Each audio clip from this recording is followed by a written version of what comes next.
So the real question here is, do you want to be holy or do you want to serve Hashem? Okay, those are two different things. Do you want to be holy or do you want to serve Hashem? And what I mean by that is like this.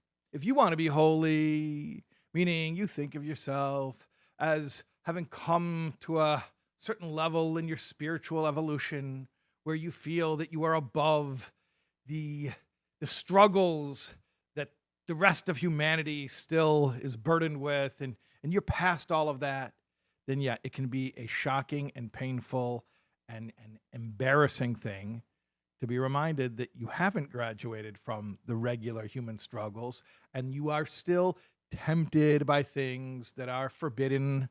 You are still drawn after and attracted to things that are not compatible with a spiritual life.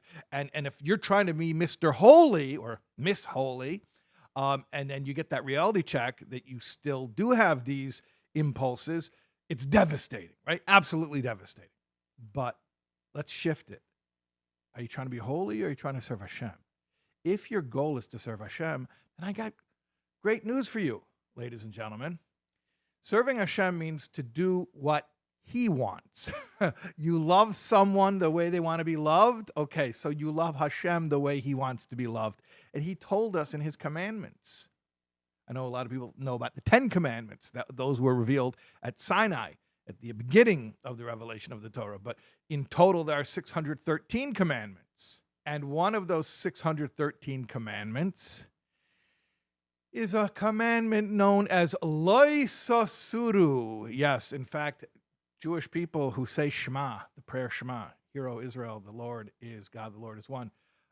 We say this verse at least twice a day because in the complete Shema prayer, we say this paragraph, which is actually not from the same paragraph that Shema is from. Shema is from the book of Deuteronomy, Devarim. But there's another paragraph which speaks about the exodus from Egypt, and it speaks about the mitzvah of the tzitzis, of the fringes on the four corners. And it also speaks about this concept. This is from the book of Numbers, from Bamidbar. It's actually from chapter 15 of Numbers, verse 39. Lo sasuru, do not go straying, achrei levavchem va'achrei nechem, after your heart and your eyes that lead you astray. In other words, the Torah acknowledges that there is such a thing as human temptation, that the eyes will see and the heart will desire that which is forbidden. And comes the mitzvah, the divine commandment, and says, V'lo sasuru, but do not go straying after those things. And what does that mean? Simply put, it means that anytime you have an impulse and you curb that impulse and you don't go following after it, you are fulfilling a divine commandment. Well, hey, isn't that what life's all about? Isn't it about serving our Maker?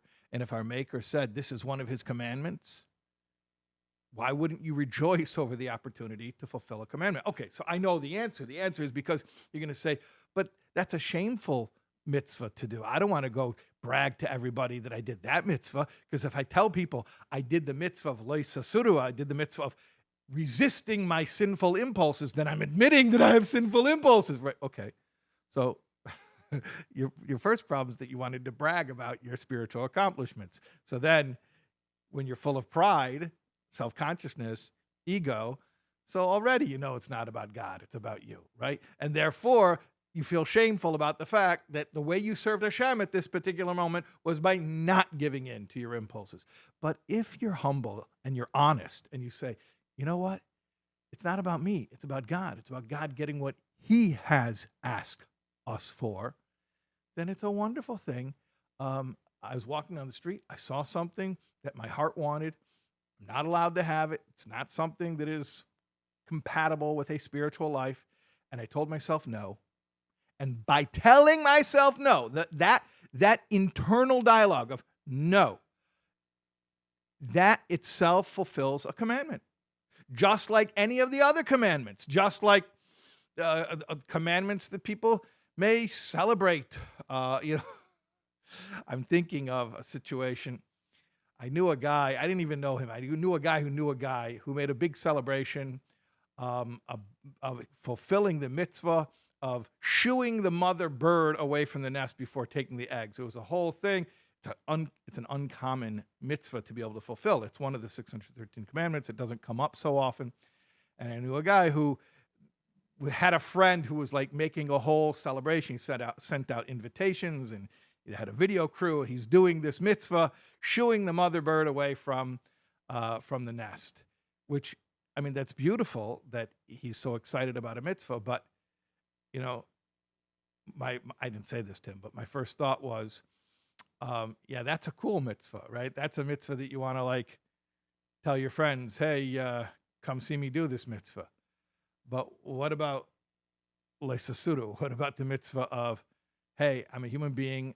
I have a yetzer hara. That means an evil inclination. I have impulses that are not healthy, and I resist those impulses. What about that mitzvah? You don't want to talk about that. Nobody wants to put that on their resume. So this is the basic question. Do you want to be holy, or do you want to serve Hashem? And now let me get into why this is so important. Like really why this question needs to be answered. And I want to talk a little bit about the guilt cycle or the shame spiral. Basically what happens is when a person feels bad about their spiritual condition, you would think that would lead them to become better, right? That seems logical. Person feels bad about their spiritual condition and they improve it. Rarely. Rarely. Usually what happens is a person feels bad about their spiritual condition and it leads to yiyush, which is the Hebrew word which means despondency, despair. And this is so commonplace as far as a phenomenon of the human psyche, that the yetzer hara, the evil inclination, that voice that's implanted in every one of us to undermine us, it will exploit this feature of the human psyche in a very strategic way. In other words, this internal voice, its job is to ruin your life, or to try, at least. It's not going to come and tell you to sin, because then you'll identify it for what it is and you'll resist it. It will come to you surreptitiously, and instead of telling you to sin, what it'll do is say, hey, I'm a voice of conscience. I'm your conscience. I'm a holy voice. I want to help you to be better, and I want to call to your attention that you are spiritually ill, and that you're a twisted, sick individual, and how could you, and how appalling, and aren't you disgusted with yourself? And you listen to him because he sounds like this preacher. He sounds holy. But the reality is, what does he want to get you to do? He wants you to say, you're right. I am awful. And now what happens? Two things happen. First of all, you're in pain, emotional pain. Well, no one wants to be in pain. It's a survival mechanism our Creator implanted in us, that we don't want to be in pain. But where do you go to escape the pain? Well, there's nowhere to go because the pain is happening inside your own head. So you numb the pain. How do you numb the pain? Distraction. What distraction? Well, I'm already feeling bad about myself, right? So that's the second thing. I'm feeling bad about myself right now. So when I'm looking for comfort or distraction, I'm not going to have very high standards about what I'm going to use to distract myself. And what ends up happening is I end up indulging in a way to anesthetize the pain, and then I end up doing something that's worse than the thing that I was feeling bad about in the first place. Lather, rinse, repeat. And that's really how the internal voice can potentially destroy someone, God forbid. So here's the thing. Get over yourself. We're all just humans. We're all broken. We're all struggling with, to some degree, unwholesome impulses.